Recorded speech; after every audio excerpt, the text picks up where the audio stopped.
This is TWSN. You ain't heard about us yet, well you better know now, because it's the place that it all goes down on. Another week and the boys are back. I was kind of really excited for this show. We got a lot of pigskin to talk about. You know, that gets me a little bit jumpy. But you know the crew that's here. We got Pranav for Ramen, we got Jake Circus, and for the second week in a row, we got my man Dash Peterson. Remember, follow us all on social media because we all got a lot of great content coming out personally, but also follow TWSN. Subscribe to this YouTube channel right here.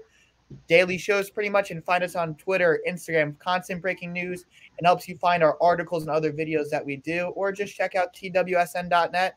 We got over 40, 50 writers now putting out constant great content. So follow us on the ride to the top. But with that said, I just say it's time we jump right in. And trust me, we got all the NBA stuff coming, but there's trouble in Indianapolis. You know, this was supposed to be the golden year. They got a Carson Wentz who they're hoping to resurge. They have some amazing pieces over there, but over the past 2 days, it's gone downhill in Indianapolis. Carson Wentz, Quentin Nelson, identical foot injuries, and both are out 5 to 10 weeks. These injuries will likely take them into the season. So, Dash, I'm going to kick this off to you right now. What's your initial reaction to these injuries? It's really tough, man. It's really sucks for the Colts team that looked like they could be a really solid team this year. I'm not super faithful in Carson Wentz quite yet. I need to see some good play before I'm comfortable saying he's a good quarterback again.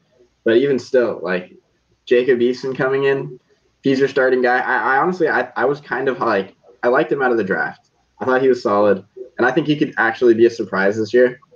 But within reason, he's not going to go crazy, and this team needs a quarterback who's going to be able to carry them at times, and they just don't have that. And with Quentin Nelson out too, that just sucks. He's probably the most exciting offensive lineman in the game. I mean, I'm just bummed. I like watching him play, and I think it's just really tough for the Colts offensively. Especially with Costanzo retiring, it's just one less guy that they're going to have for a couple of weeks probably. So, Jake, you said in our group chat before, but you talked about how little tight end help they put on that left side because of that Costanzo-Nelson pairing. Now you're not going to have either of those left side pieces with a backup QB. How hard is that for Frank Reich? How hard is that game planning really going to be? It's look, this is not to be said lightly. Quentin Nelson is in the top 5 non-quarterbacks, non-pass rushers in terms of the impact he has on a game. He is the only lineman that I would put in that top 5, probably even the top 10. He is already a future Hall of Famer. And now losing these two guys there's not the two best players. Obviously, Nelson's best player on the team. Wentz isn't. I would consider Leonard to be better. Braden Smith to be better. So losing Wentz is bad. He's your quarterback, but these are losing your two most impactful players that you have. And yeah, crazy for a left guard to do that. But they scheme their entire running game around Quentin Nelson. They always run to his side. In the pass game, they always slide to the right because they have Quentin Nelson. They had Anthony Costanzo, and Nelson made Costanzo better. You know, Mo Ali Cox, their tight ends were never on the left. Were rarely on the left side. They rarely gave tight end help on the left side. So how they're going to scheme this with their now left tackle, left guards being Eric Fisher was on the team last year, and Chris Reed, who was I think an undrafted free agent a couple of years ago. I don't know much about him, but a very new look left side of what was probably the best left side, at least one of the best left sides of any offensive line in the entire league. And obviously losing Wentz is killer. Jacob Eason is not it. I liked Eason out of college, but there's a reason he didn't play at all last year. There's a reason he was getting third team, second team reps before Wentz got hurt.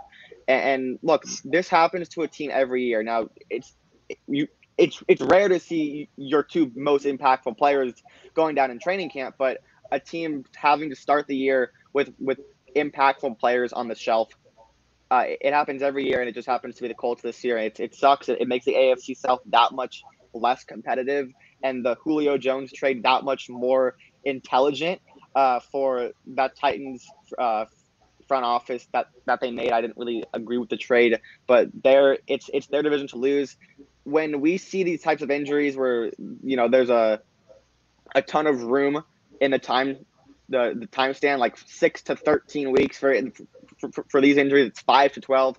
He's not going to be back in October. He's like both these guys will be on the shelf till mid-November. Like this is an 8, 9, 10 week injury. They're going to be playing over half the year without their two most impactful players.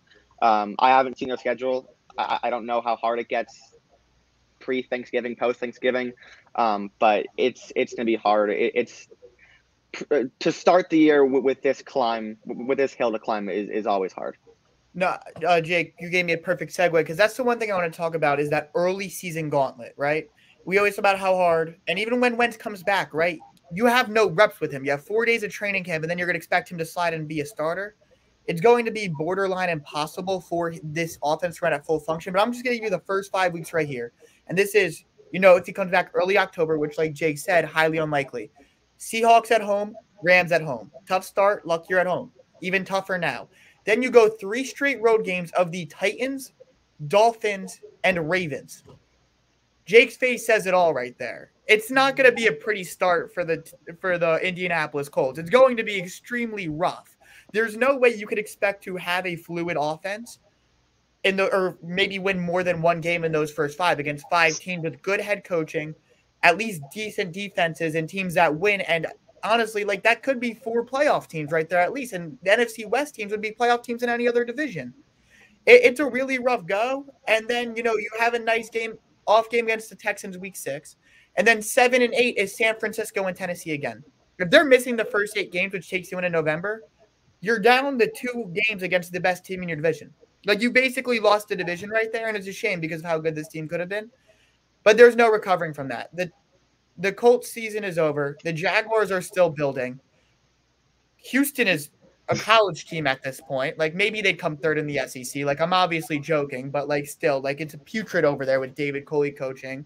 No Deshaun Watson most likely. Like it's absolutely horrible.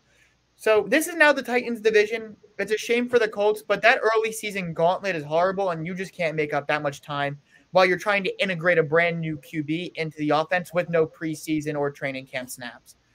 It's a shame because of the Frank Reich, Carson Wentz relationship, how fun it is to watch Quentin Nelson. Like, he'll probably retire as one of the top 5 offensive guards to ever play this game.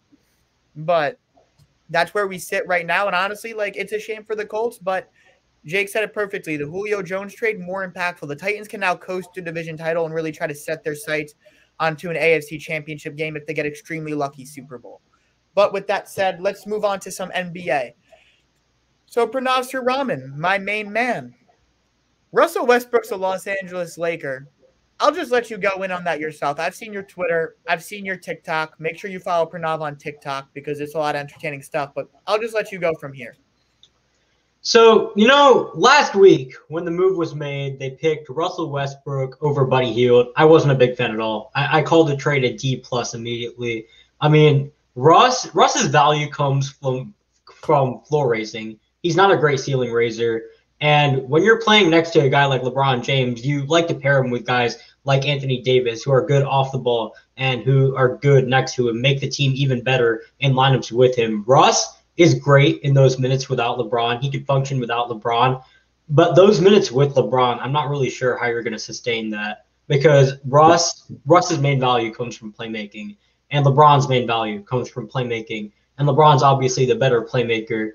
And Russ is extremely ball dominant. Russ was 5th in the NBA in time of possession last year. He held the ball for 8.5 minutes of a game, and that's just ridiculous amount of usage. And you have a guy like LeBron right next to you who also demands a lot of touches. I just don't see that as an ideal fit.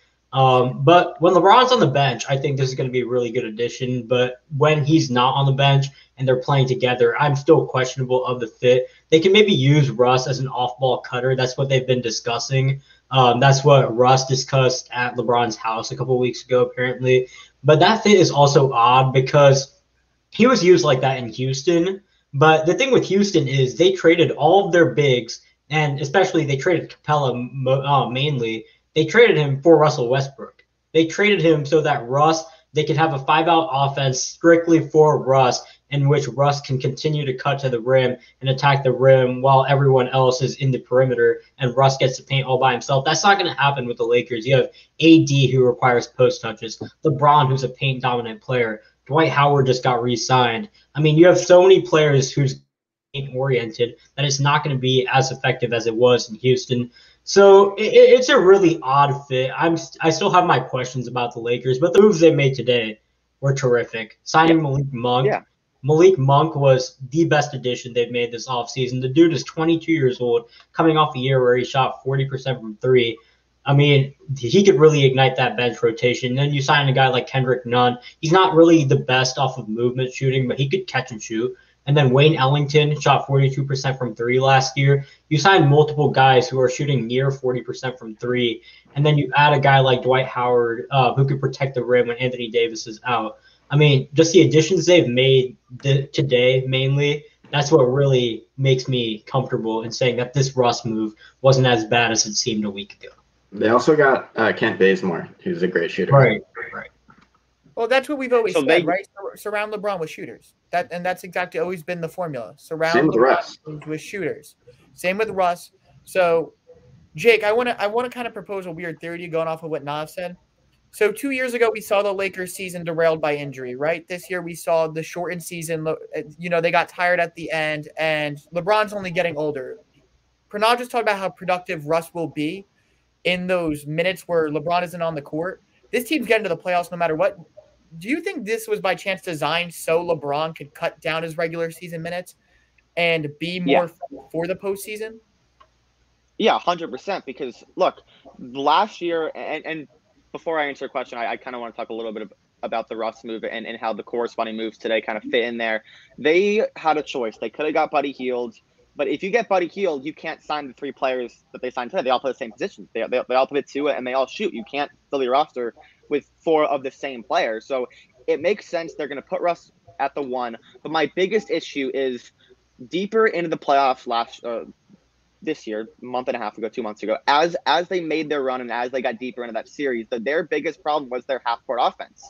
And adding Russ, your best five, I still think, and so does Pranav, that there are going to be issues of how they're going to score in the half court. Like Russ is great in transition. LeBron's great in transition. That's not the issue. That wasn't the issue last year. They play a great defense and they got a ton of fast breaks, but they could not score in the half court. They could not go on a 12-2 run in game 5 or 6 to kind of take back the momentum of the game, because every time they tried, they couldn't score in the half court. So that's my biggest issue. But the moves they made today kind of make me feel a little bit better because they have a ton of shooters now. Vogel's going to move people in and out of the lineup as the season goes on, and part of that will be LeBron. To answer your question, LeBron's entering his 37-year-old season. His production is so sustainable. He's still going to be LeBron, but not LeBron for 75 games. Like, he played 82 games in 2018. 19, he was injured, and then the shortened season with the bubble, he still played a majority of the year, full postseason. And then last year, the 2-month injury. So he's kind of rested. But 2 of the last 3 years, his season has pretty much ended due to injuries. Like, once LeBron got injured last year, like LA still had a great chance, but he looked hurt in that whole series against Phoenix. So that pretty much ended the year. So yeah, that's what this was for. Russ is going to dominate the ball when LeBron's off the court. My biggest issue is their best five, which when it matters is going to be in April, May, and June. Their best five, I have doubts that they're going to be able to score in the half court. Yeah, so I mean, at the end of the year, if I go onto some website and I see that their best lineups came in the lineups, which was let's say LeBron, AD, and then Malik Monk, and then just a floor-spaced lineup instead of the lineups with LeBron, AD, Russ, Monk, and then Ariza, I would not be surprised one bit, because, their offense is so much better when LeBron is the one who's dominating the ball, more so than Russ. And Russ is a great playmaker, don't get me wrong, but I mean, there's levels to this. And in terms of what the fit will be with Russ and LeBron, if you're going to have Russ, LeBron, and AD on the court at the same time, that's 3 shooters who are below league average behind the three-point line. Is that really something you really want on the court at all times? Not for me. I don't want that on the court. So mainly for me, it would be you start the rotation. Obviously, you have to start Russell Westbrook. You have to start LeBron. You have to start AD. But after the first 5 minutes, pull Russ out, let LeBron and AD finish the quarters, and then put Russ by himself in the second quarter and then just go from there. Don't play LeBron and AD. No, don't play LeBron and Russ very much, except for the first 5 minutes of the first quarter and then the last 5 minutes of the fourth quarter. So your last 5 minutes, then you're having Russ. You think LeBron, Russ, AD, that's a three that could work in crunch time, pull out big games? I'm not sure, but I think that has to be the way you have to go if you're the Lakers. Just dominate with you don't trade KCP, Kuzma, and 2 firsts for someone who's going to come off the bench and not be on the court. Because look, I've asked around people who talk about basketball daily, say they're all hoopers. They're going to figure it out, right? And that's what this is. In crunch time, they're going to figure it out. Like, this isn't just LeBron not caring. Now, I've said over the last couple of days, I think LeBron just wants to play with his friends, and he's going to try his hardest, and he still wants to win. But it's not as important to him as it was 5-6 years ago, going all out, playing all 82 in Cleveland, because that was prime LeBron. LeBron's not in his prime anymore. He's had 2 pretty major soft tissue injuries over the last 3 seasons. So they're going to figure it out. I'm not worried. It's still a first or second at worst best team on paper in basketball right now, along with Brooklyn, and then Milwaukee's probably 3 or 4. So they're gonna figure it out. I just have my doubts, and I don't think that's unfair. No, not unfair at all. Look, I think most big moves come with some sort of doubt, but especially when there's a Russell Westbrook type guy who's getting a little bit older, never really taken a team that far in the playoffs in recent years since it's become his own team. That kind of inefficient, always been the knocks. Of course, it comes with some questions. But let's kick it over to the Eastern Conference real quick. And Pranav's Real Ramen. Let's talk about the Chicago Bulls, bringing in DeMar DeRozan, bringing in Lonzo Ball. What can this team do? I like it. I like it a lot. I think Chicago is a top 6 team in the Eastern Conference now, over notable teams like the Boston Celtics with the moves they made today and yesterday. I mean, adding Lonzo Ball is not the best playmaker in the world, in my opinion. I think he's more of a connective passer, kind of like a wing-oriented player, but he's a great shooter, a great secondary passer, like I mentioned, and he could really be that complimentary guard next to Zach LaVine. And although I did think they overpaid for DeMar DeRozan, giving up a first, Thad Young, who arguably is better than DeRozan as a complimentary piece, I mean, the fit for the Chicago Bulls is there for DeMar. I mean, the Bulls have a great three-point shooting team. DeMar is not a great three-point shooter, and having those shooters surrounding him gives him the opportunity to be that primary point guard in their lineup, creating for others. It's easier for him to create with those three-point shooters, while it's also easier with that spacing for him to get to the rim, which he loves to do. So I think the DeMar DeRozan trade they did overpay for, but at the end of the day, it is a good fit. I think the Bulls are a top 6 team. Maybe they could push fringe top 5, depending on what the Sixers do with Simmons. I still would take the Sixers. I mean, if Simmons shoots 50% from the free throw line, they're in the Eastern Conference Finals. I mean, and that's despite all of his other issues. So I expect them to probably move on from Simmons and be better than the Bulls. But I really like what the Bulls are doing. It's high time. I know a lot of people were mad saying that, signing DeRozan is not going to be good for the future. But since Michael Jordan retired, the Bulls have had Derrick Rose, and unfortunately Derrick Rose had the catastrophic injury that he did. But since Derrick Rose's days, they've been stuck in mediocrity, and that couldn't go on for much longer. And I love the moves they made to surround LaVine with a great supporting cast. So how do your expectations change if Patrick Williams can make a second-year leap? It's huge. It's huge. I mean, Patrick Williams is probably he has one of the highest upsides from last year's draft. He's still really raw. I'd like him to become a better post defender, obviously. Be that defensive 4 next to Vucevic, who's not really good at defense at all. And then his offensive game, he showed flashes last year, but not really consistent like that. But if he could really take that step forward, I think they can elevate themselves into a top 5 seed. I don't really see an argument for them to be any of the top 4 seeds in the Eastern Conference. I still solidly have Brooklyn, Milwaukee, Miami, and Atlanta as the top 4 teams in the Eastern Conference. But they can really push towards that and maybe upset some teams in the playoffs. So I guess, Dash, I'm going to kick this over to you, right? Seeing the free agency that we've seen, has the Eastern Conference landscape changed at all to you? Like Boston has made a couple trades. Miami's done a whole reconstruction of their roster, basically, even losing Kendrick Nunn, bringing in Kyle Lowry. Though, does anything change in your mind? No, it's still Nets number one. In my mind, I think you can't really bet against the Nets. But I mean, I do like the Bucks, and I really love what the Heat have done. Actually, I do like them bringing in Kyle Lowry. I think that he's one of those guys who Jimmy Butler is going to work really well with. Like, I think we've seen throughout Jimmy Butler's career, if you can play with him, you can play with him. But if you can't, then it's just not going to work. And I think that having a guy like Kyle Lowry, who's like a hard-nosed, just tough guy, like great defender, I think it's going to be a huge plus for the Heat to have a guy like that with Jimmy Butler. And what about you? Is this the Nets conference to lose still to you? Does Milwaukee have a shot? Like, what's going on in your head right now? Was that to me? Sorry. Yeah. Sorry. Oh, yeah. Sorry. Look, I said this. Brooklyn's a better team than Milwaukee. They've been that the whole year. They were that the whole series, and then they went down. Like, my Giannis thing isn't a thing anymore. But Brooklyn's a better team, and I don't think Giannis has another path to a ring if Brooklyn's still standing in his path. I really don't. I'm sorry. I don't. I 100% agree with you. They're still better. I mean. I do think it is Brooklyn and everyone else. I think it's really going to come down to who's the second best team in the East between Miami and Milwaukee. But I think Brooklyn's a solid tier above everyone else when they're healthy. Well, how much?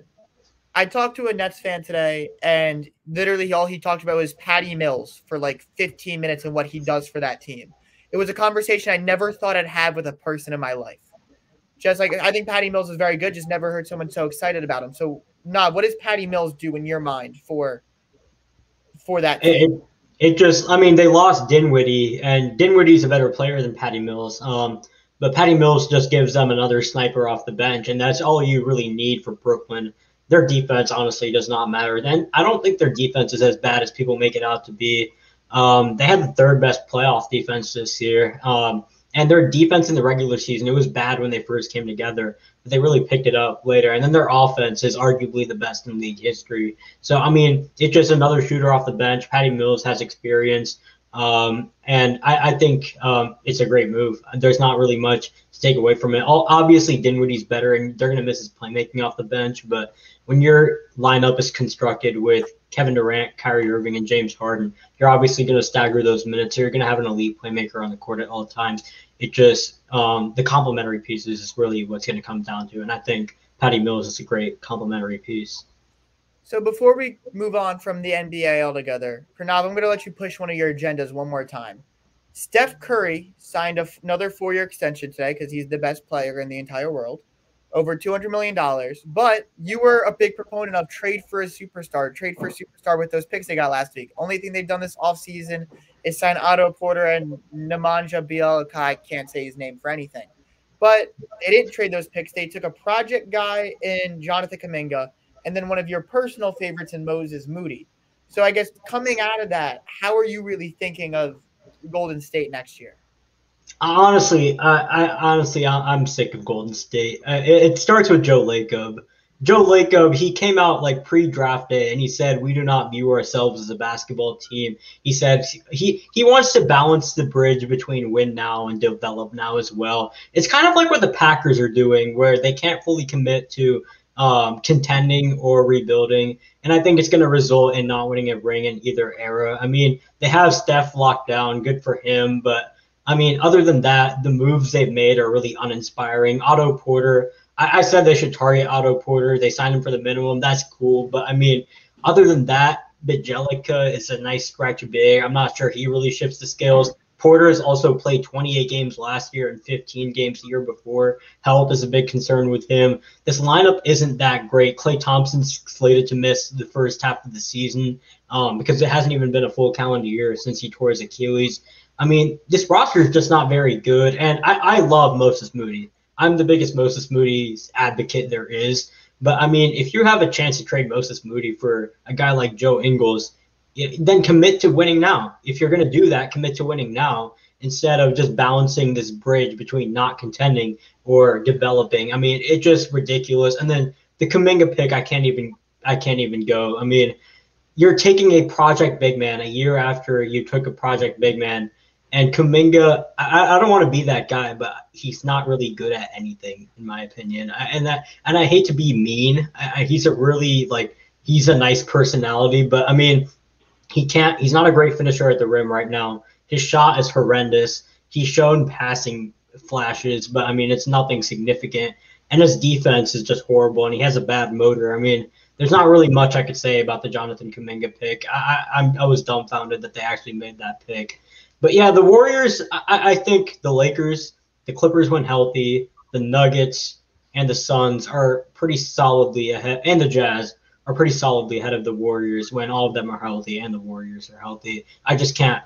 The Steph is Steph, but the rest of that roster is just not very good at all. So then where would you go from here? Like what would exactly, because you mentioned Joe Ingles, but last year you mentioned a superstar. Do you think you build a foundational bench, or do you go all in for another superstar around? Personally, I would go for another superstar, but I'm not sure which superstar is on the market right now. Obviously, Lacob has said that he doesn't want to go after another superstar. He says that we already have 3 superstars, and I think saying Klay Thompson is a superstar after not playing basketball for 2 years is an extremely big reach. He wasn't a superstar before he got injured in my eyes. And then saying Draymond Green is a superstar in 2021 is just wrong. But, I mean, I would go after another star. If Bradley Beal eventually requests a trade, you put all your chips on the table. They have multiple first-round picks. They have their young players. If Damian Lillard somehow happens to be on the trade market, you go after him as well. That fit, although some people question it, I don't think it's that big of a concern when you have 2 off-ball guards like Stephen Clay. I think they can make it work.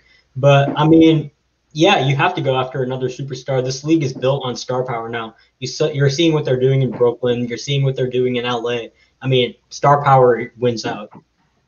So, Dash, my man from the Portland, Oregon area, as I found out around 20 minutes before the show, you've seen Damian Lillard his entire career. We talked about how their only big free agency move has been overpaying Norman Powell. Are you getting the hell to Golden State if you're Damian Lillard?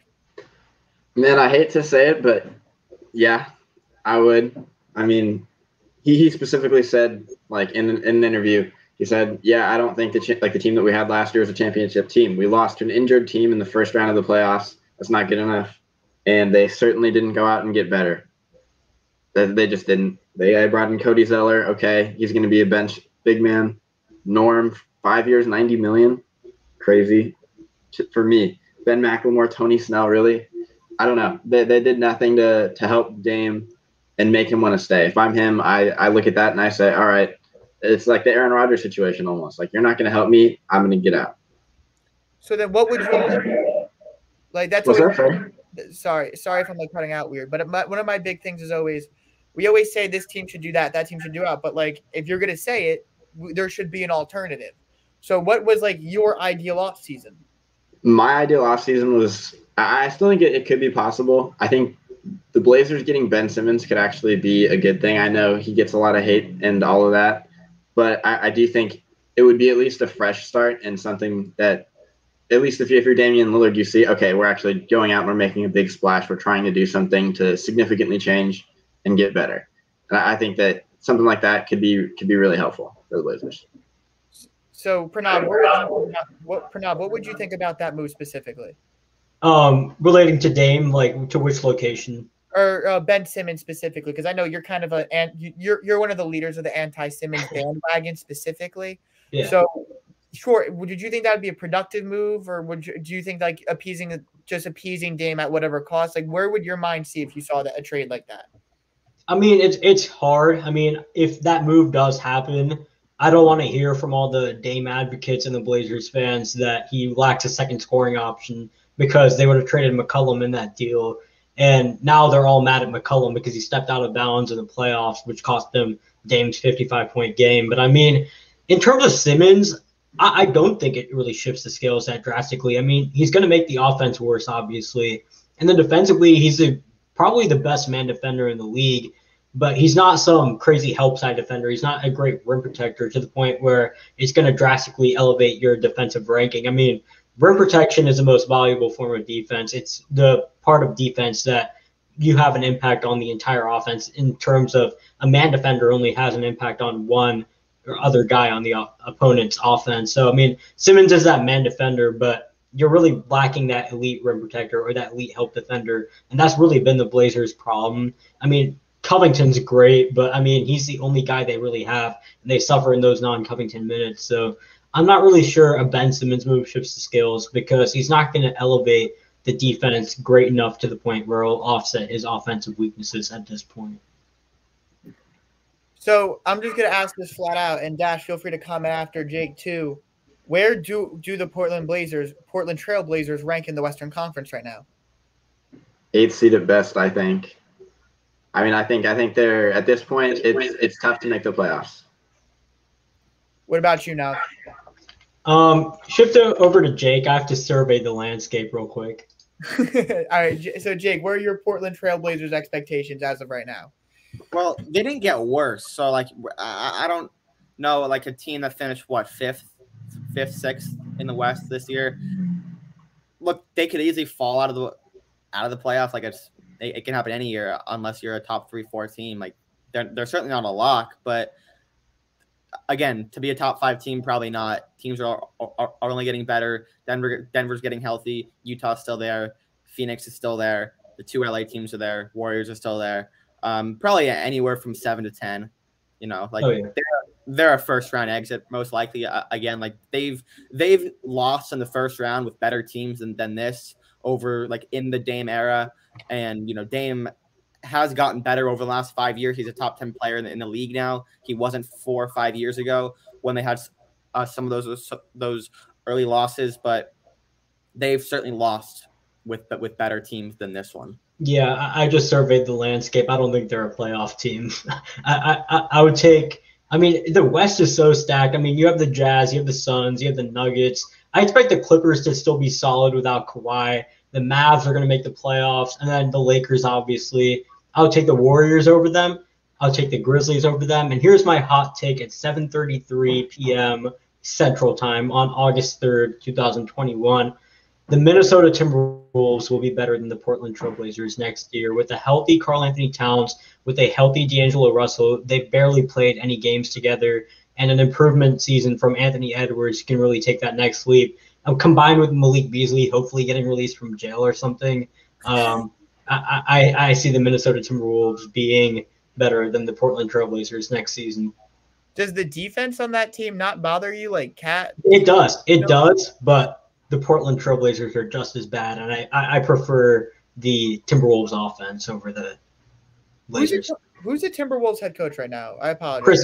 Chris Finch. Would you take Chris Finch as a head coach over Chauncey Billups? I would. No, because like I'll be honest, I'm a complete skeptic on the Billups hire. I know TWSN, if the article's not out, we'll have one of our guys, Jacob Aframian, will be grading the head coaching hires. But Chauncey Billups had 1 year as an assistant, and I feel like a lot of these player floor generals don't really work out as head coaches. Mm-hmm. Like, you could tell me if I'm wrong. Jason Kidd's in his 3rd stint as a head coach. Didn't impress me in the first 2. Watching Derek Fisher coach the Knicks actually made me, like, feel bad about watching basketball night in and night out.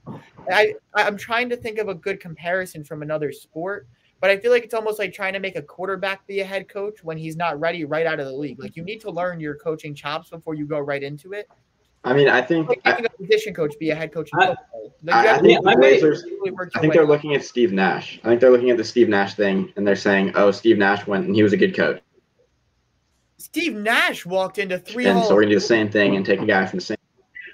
The thing with the Wolves and why I prefer Finch is Finch has coached on like the international level, whereas Billups has really no real head coaching experience. And we've seen Finch coach. I mean, once Finch came in, the offense improved. Anthony Edwards really improved most of all. Their defense also improved. And the thing with the Wolves is the main thing that is their biggest, like the thing that holds them back is really health. I mean, when Ant, D'Lo, and Cat were healthy, they had the best offense in the league, given it was a small sample. But I mean, the thing they really need next to Cat is a solid defensive 4. And the lineups with like McDaniels, who I really like, and then Vanderbilt, they had a solid defense. It was around league average, and I think that combined with how great their offenses can offset some of their defensive weaknesses. And I think their offense will be good enough to elevate them to like a play-in level team and probably get that 8 seed. So who is the one on that? So is it clear like Cat? Cat is the one, but more who is the question of the two? Like who is the first guy you divert to? In your mind, is it D'Lo or Anthony Edwards? I'm gonna go Ant. I'll go Ant. I like Ant a lot. I think Anthony Edwards is an all-star level scorer. Like the thing that dude like there's I forget the Timberwolves beat writer for The Athletic, but I love reading his stuff. But just the liveliness Anthony Edwards brings to a locker room, like they say, like the kid literally brings a youthful energy. He's like 19, 20 years old. He's happy, like they lose by 15, and the next day Anthony Edwards is making like Ricky Rubio smile in the locker room last year. Yeah, and it's just something that I feel like just like when you were going through the things that Minnesota was going through, and when this team, because you said lackluster defense, they're still going to be going through growing pains as they all try to mesh together with that big three. It's that energy that it's going to help you pick up after a rough loss against an elite team. Then when you go in and play, just give me a Portland after losing to the Lakers, like that rebounding, that youthful rebounding. I think it's the emotional, the mindset part is so underrated. And I think they're going to have that because I just think you have guys that are fun, man. Like as simple as it sounds, I think it's actually very relevant. Like just having fun, especially in a wide open NBA where you're going to be an offensive scoring team. Just have fun, and that's what this team's going to know how to do. Yeah, and I watched nearly like every possession Anthony Edwards played this year, and he was really bad in the first half. No one can get around that. He was a negative in the first half. But then once Finch got hired, he really found his own after the All-Star break. He became more efficient. He was scoring at all three levels really productively.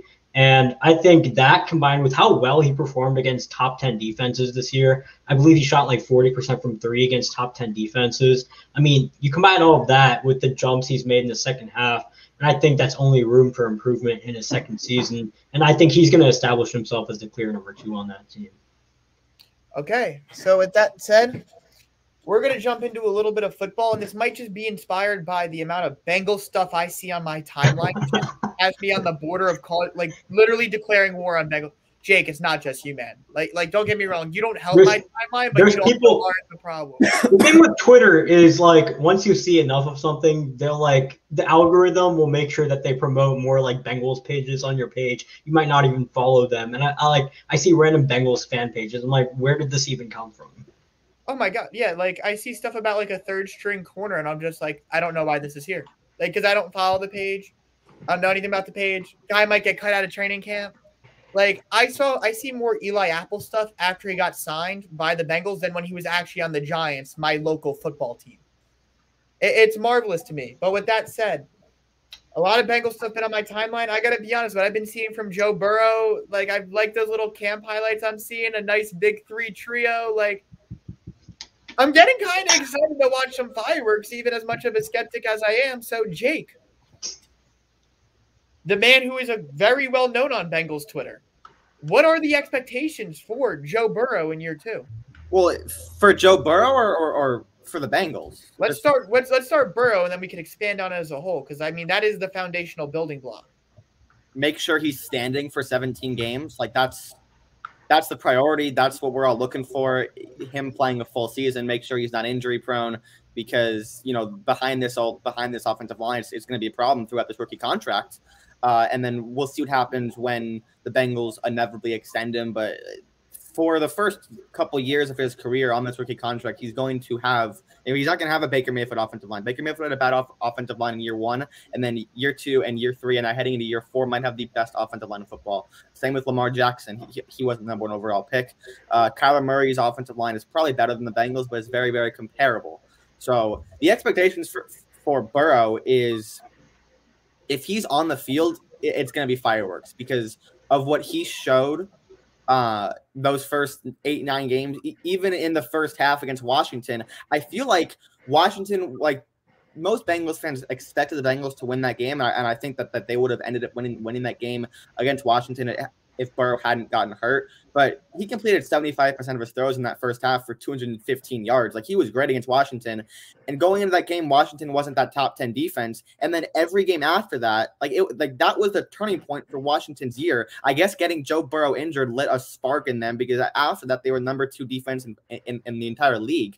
So Joe Burrow did that against that defense and then got injured because the Bengals decided to trot out left guard 32 behind their franchise piece. So this year, they're going to be not a top offense, but they're going to be one of the most exciting teams just because of that offense, all those perimeter weapons. I think they're going to score upwards of 30 points a game, so maybe that does get them in the top 5 offenses. There are a ton of really good offenses, but look, they're going to win games 35-32, and they're going to be damn exciting. And the expectations should be through the roof because they were last year, and Joe Burrow exceeded them somehow. So they're going to be sky high once again with reinforcements on offense. They swapped AJ Green with Jamar Chase. They have a fully healthy tight end group.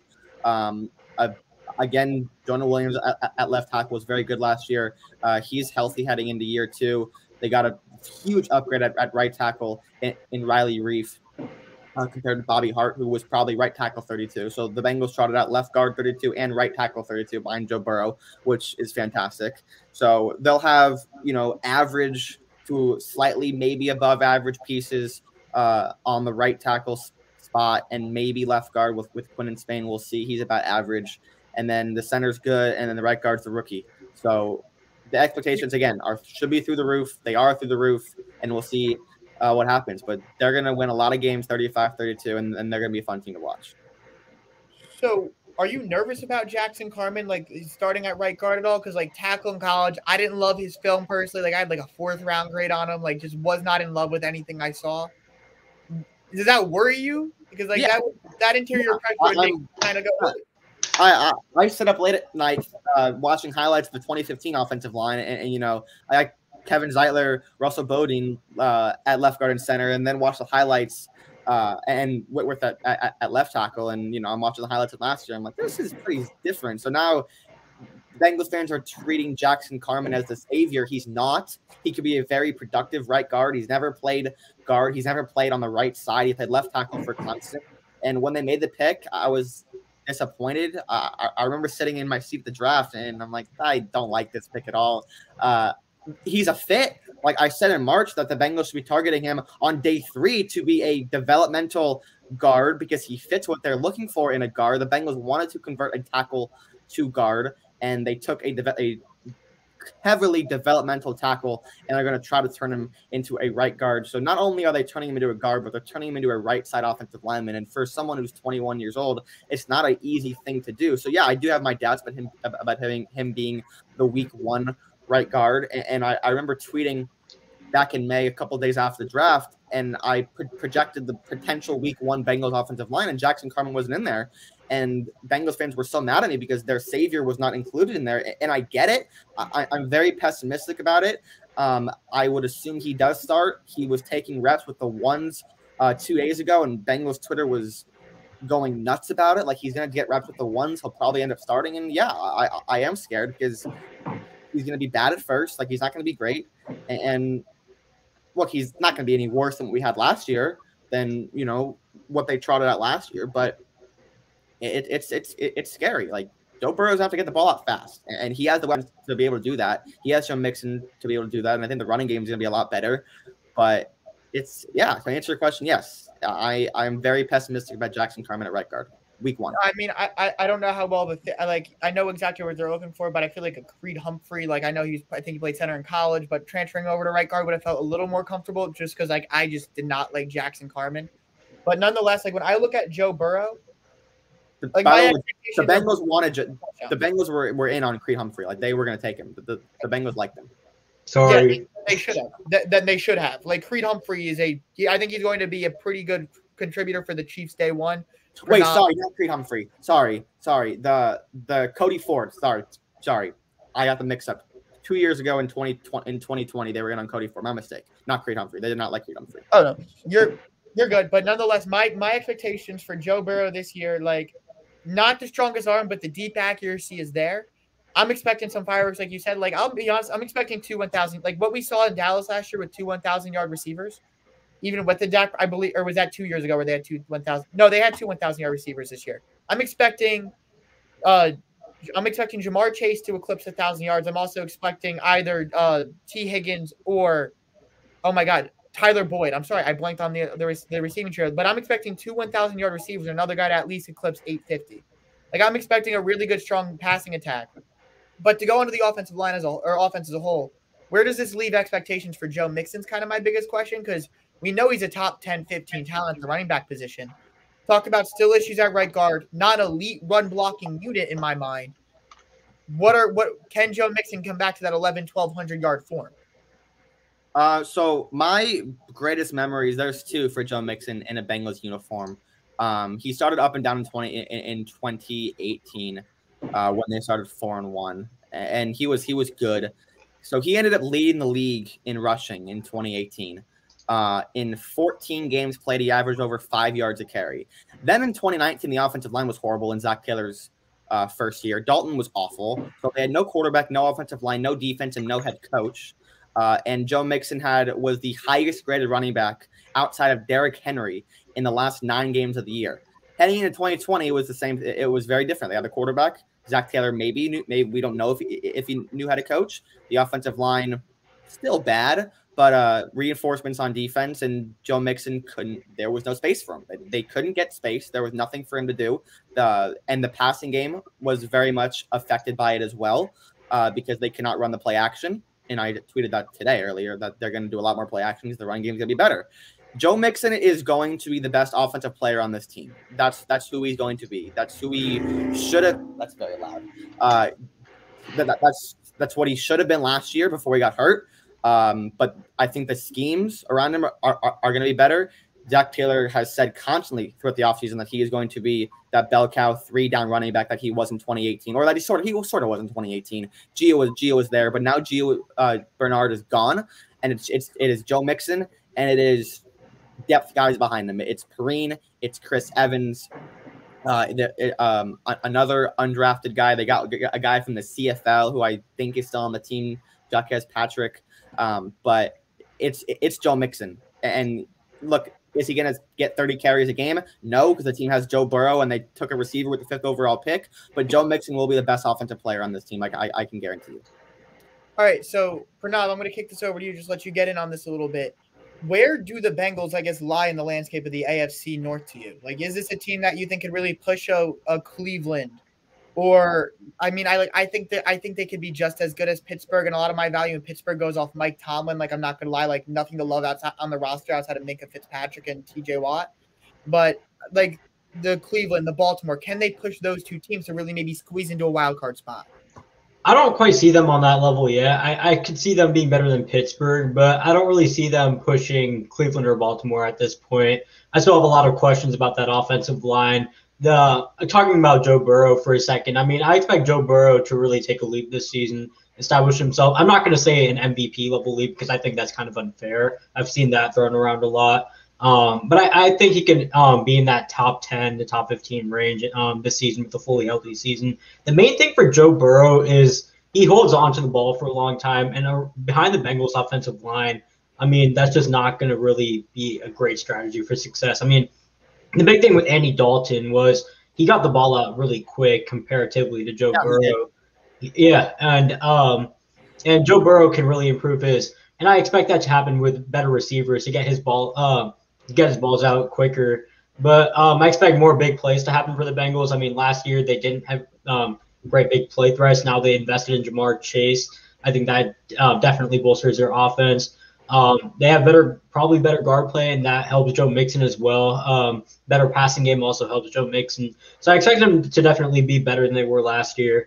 But yeah, I mean, in terms of Cleveland or Baltimore, I'd say I'd give them another year, see what improvements they can make to their roster, especially on that line, before I could really put them, because I have Cleveland and Baltimore near the top of the AFC. Yeah, and you make a great point about his not ball security, but ball awareness. You're right. He didn't get the ball out quick. And interesting enough, people look at the sacks and say, oh, he was sacked. He was one of the most sacked quarterbacks based on drop back sack percentage. And he was. But PFF attributed over half those sacks to Joe Burrow because he did not get the ball out, because he had trouble reading the pocket. But that's what makes him special, because Andy Dalton didn't do what Joe Burrow did last year in terms of escaping the pocket. So now what the Bengals are looking at is, okay, yeah, most of the sacks will probably be his fault, but it's a risk they're willing to take because of his ability to escape the pocket. It's very Rodgers-esque. It's not as good as Rodgers, but he is very mobile outside the pocket, going from secondary to third to fourth reads, escaping the pocket, making plays by himself. He did it 3 times in the Eagles game. He did it against Tennessee. He did it against Jacksonville. He did it once against Pittsburgh. It's something that makes him so special. And what they did in the offseason is they got Jamar Chase, who isn't a great route runner, but he's great in short areas. So Boyd is great in short areas. T. Higgins isn't, but he's the deep threat that they didn't have really last year. T. Higgins and Burrow had that chemistry, and then Burrow got hurt, and they still couldn't move the ball on the field. But Higgins is the deep threat, and they have a slot guy in Boyd who's great in short field, and Jamar Chase who's really good in short field and is year one going to be one of the better yards after catch guys, breaking tackle guys in the entire league. So Joe Burrow will take sacks that are his fault, but the plays that he's going to make over the course of his career will outweigh the sacks that he takes. And I think, okay, kind of going off that, when the sacks are Joe Burrow's fault, he'll be fine. Like he likes it. He said it himself, like, I like the hits. Like, it's not football without the hits. Like, he likes that. He feeds off of that. And I think when it's his fault, like, that the sacks are occurring, it'll be fine.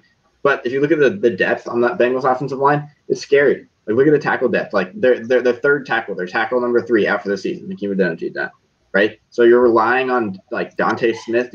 Sorry, I'm not sure. Like, he's the backup. Like, he got like busted up in camp is what I saw. Like, he got destroyed today. He had a horrible day. And like, if that's our backup, like if that's the team's backup, right? Like, how do the Bengals like put that out in front of Joe Burrow? Like, because at that point the sacks will no longer be Joe Burrow's fault, and those are going to be those extra hits that the Bengals fans do not want to see him take at all. Like, that's how he's going to get injured again. If the same kind of situation that happened last year, roll out tackles, tackles get injured, guards get injured. There's just a new offensive line practically every week. Like, when that's the case in front of Joe Burrow, this team will not be good. And I think that it's more than likely going to happen this year, especially at the tackle spot, with how little depth that they have. Yeah, my main concern is not – oh, my bad. So my main concern is not Joe Burrow himself. I'm confident in Burrow. My problems come with the supporting cast around him, the tackles, especially when he goes out of the pocket and designs those plays. I feel like the pressure will get to him a lot quicker than he prefers, obviously, because he loves to hold on to the ball, create plays, extend plays. But I'm not really sure how possible that will be given his offensive line situation. Jake, you could touch on that a little bit, though. So the tackle depth is going to be a problem. But look, they got Riley Reif, who is one of the most durable tackles in the league. Yeah, I don't think he's missed a game in the last 2 years. He's allowed 1 sack the last 2 years. He is the definition of an above average right tackle, and that's what the Bengals are going to have. But behind them, it's going to be a problem. And look, I'll say it again. Joe Burrow is going to make his mistakes. He made mistakes last year, but the plays that he's going to make outweigh everything. And look, I have the doubts about what happens if someone gets hurt, because that's what happened last year. Their offensive line wasn't good by any stretch of the imagination, but the injuries piled up. Jonah Williams he was the only one that kind of really stayed healthy. They had to sign Quentin Spain off the street in week 11. Oh no, it was like week 7. It was pretty late in the year that they signed Quentin Spain off the street. Trey Hopkins tears his ACL later in the year, towards the end of the year. They're sending Billy Price out there. They're sending Hakeem Adeniji out there. I mean, Bobby Hart missed 3 games, and he's awful. So imagine what's behind him. They had to send their 6th-round pick to start multiple games at a position that he's never played before. So I don't know if it's going to be that bad this year. I don't think it is, because I think now the ones from last year, most of the ones from last year, like Michael Jordan, Billy Price, are 2s this year. So it's not going to look as bad. especially if they stay healthy, but if they don't, it could be a problem. No, it could be a pretty big issue. And I think like the one thing like we've talked about a lot, and like Pranav mentioned he could be an MVP level player. Like I know he's exaggerating, but still like number 1 overall pick, greatest college football season in history. Like the talent is legitimately there, the pieces are there, but it's also so important. Like, cause like I've run into this thing when I've talked about Joe Burrow a few times when I see like people like on Instagram, Twitter, even people I know, like if we're just talking about football, we bring up the stats. And so often you need to look at the film, and that's what you need to do when you're really appreciating Joe Burrow's talent, like right now, because 13 touchdowns, 5 interceptions in 10 games, not overly impressive. 9.5, he got injured like halfway through the Washington game, if I remember correctly. His QBR, not overly impressive, got sacked a lot. We get that, but nonetheless, it's the product of the situation he was, and Jake said it perfectly. Offensive line's going to look much better. That's what I'll say to anybody. Yeah. Anyone who says, "Oh, he threw 13 touchdowns," watch the games. You have to watch them. Nothing. It's like reading. I wish I was better at comparisons, but it's like buying a house without actually looking at it. Like when you're just going all in on Joe Burrow being mediocre based off stats, because that's what I see a lot of people doing, and it's just such a mind-numbingly confusing thing. Because if you even just watch NFL Red Zone, you'd see the highlight plays this guy can make. He can do things that most quarterbacks can't do. He can do things that I wish most quarterbacks could do because it would make games a lot more entertaining. His ability outside the pocket, his accuracy, honestly, just his gutsiness. Like he's got that self-confident swagger thing that I think so many mediocre quarterbacks lack. Like it's something I always you're dominating over. It's something I've thought so many QBs have lacked is a swagger, right? It's that like it's the intangibles. I know Jake said the word last week, and a lot of people hate it, but intangibles are more important in quarterback than any other position. Is he the greatest? Is he the most physically polished, great at everything? No, he's not a Mahomes. He's not a Rodgers. But the man wins. Like I've always hated to say it, but the man could throw a football. He could win. And he's the type of guy where he could play average for 3 quarters. But in the 4th quarter, you're not out of the game if his team could keep him in for that long. I don't know if this Bengals team can do that this year. But honestly, the offense can go down the field pretty far, and they have a pretty damn good kicker now. Evan McPherson, 5th-round pick. I was skeptical, but like that kid's got a leg to where it's going to add some extra points, and it has in the past. Don't discount Frank. Oh, that's the offensive line coach, one of the best in football. I'll talk about it. Yeah. Yeah, Jacob, you want to go in on Frank Pollock, but this is what's going to kill Joe Burrow, in my opinion, over Dak Prescott when it comes to comeback player of the year voting, is the stats, like his individual statistics. Because they're going to make the excuse of, oh, you had a resurgent Joe Mixon. Oh, you have the 1st-round pick, blah, blah, blah, blah. Like, Dak doesn't have that. But the major Dallas media, the major media as a whole, is going to give, I feel like, Dak Prescott excuses that Burrow won't get because his stats won't be as gaudy. Another thing is, how is it 2021 and people are still judging quarterback play off of touchdown and interception ratio? I mean, you take a look at Joe Burrow, 13-5. That's 18 passes out of his 404 attempts. That's such a small sample to really judge who he is as a quarterback. I mean, it really makes no sense. You could really look at any quarterback. I mean, you could rave about Rodgers' touchdown and interception ratio last year. Either way, it's still just a small percentage of his throws. It's not really telling the whole story. So you have to really, like Shaun said, you have to really dive deep in and really look for context behind everything. That was remember Lamar Jackson's MVP year, right? Lamar Jackson has the highest touchdown percentage in football. He's put up gaudy passing like numbers on touchdowns alone, but we're still having a daily conversation of if he's good enough to throw the football in the playoffs. It's not about stats. Like you have to actually watch the film, because if you watch the film, you're like, well, Lamar's not really making those impressive reads.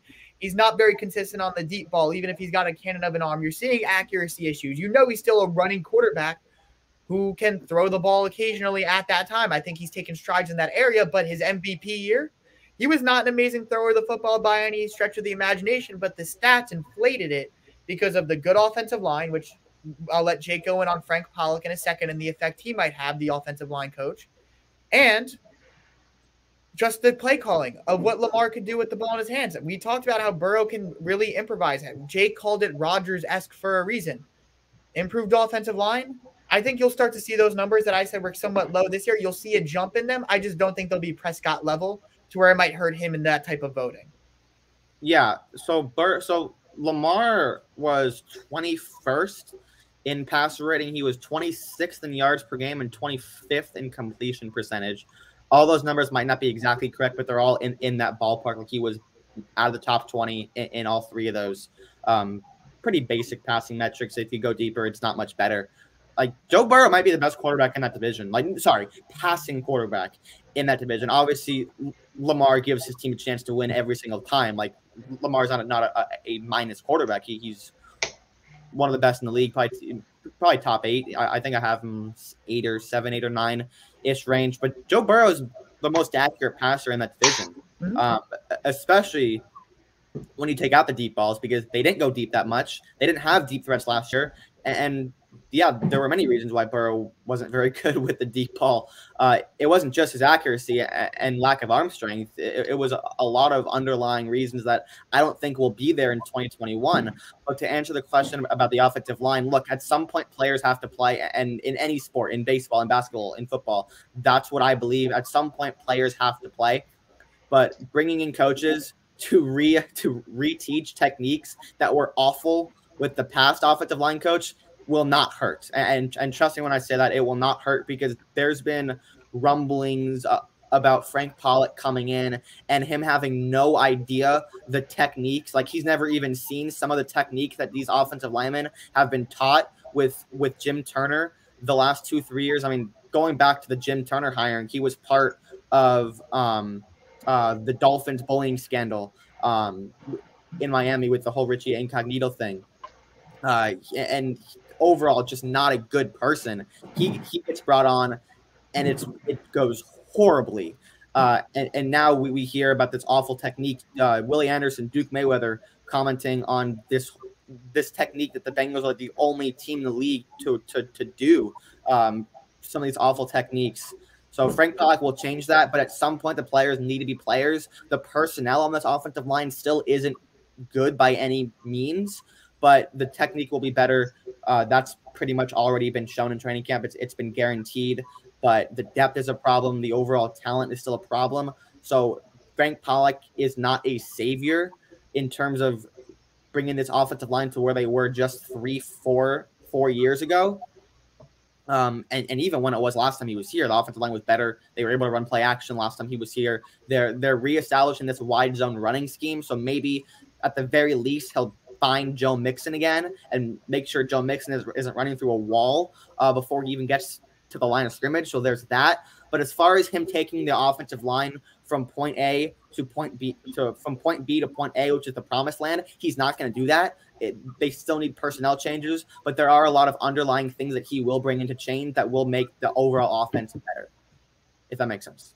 No, it makes a lot of sense. It's walk before you run. It's baby steps almost. And those baby steps, when you're trying to keep your quarterback safe and it's a great talent with great receivers, those will start to show on film. But with that, that's going to wrap up this week's show, everybody. Thank you for tuning in once again. Fun crew, fun time. Remember, check out TWSN.net for all of our articles. Find the four of us individually on social media. A lot of great content coming on our Twitters. You'll know when we're hopping on shows. A lot of exciting stuff happening here at TWSN in the near future. And just find the company as a whole on social media. We got a betting service coming out. We got a lot going on. So remember, find us Instagram, Twitter. Check out the website. You won't disappoint. We're rising to the top here. And just join us for the ride. Get in while it's new. Thank you guys and have a great week. Get up, let me begin. This is